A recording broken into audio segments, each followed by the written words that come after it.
Naongea na wewe ambaye umegundulika una changamoto ya virusi vya homa ya ini ya sasa hepatitis B. Haya ni maambukizi ya virusi ambayo ukiangalia kwa asilimia kubwa yanaambukizwa kwa njia ya damu.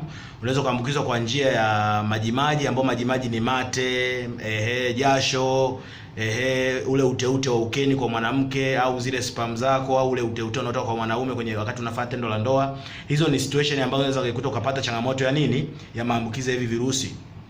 Kwa hiyo kama umegundulika na changamoto ya virusi vya homa ya ini na unahitaji kutatua changamoto hiyo mapema, uweze kuiondoa iondokane na shida ulionayo kwenye mwili wako, niko hapa kushauri kwamba kama tu umegundulika na changamoto ya virusi, chukua hatua mapema, kwa sababu virusi vina tabia ya homa ya ini. Sasa hivi ya homa ya ini havionyeshi dalili kwa mapema. Kwa hiyo unajikuta inachukua muda mrefu, unaweza kuchukua hata miaka miwili, miaka mitatu.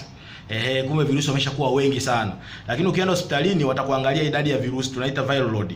Kile kipimo watakupima kugundua idadi ya virusi wako ngapi. Wakigundua wako zaidi ya 10,000, utaanzishwa dawa zinaitwa ARV ambazo hizi zitaenda kufubaza wale virusi, wapunguze speed ya kuzaliana kwa wingi, lakini sio kutatua tatizo. Ni sawa na kwamba umeambiwa bwana fanya uzazi wa mpango, bwana unazaa watoto wengi sana, punguza kuzaa watoto. Maana yake bado hujaondoa nini? Hujaondoa tatizo. Kwa hiyo umepunguza tatizo.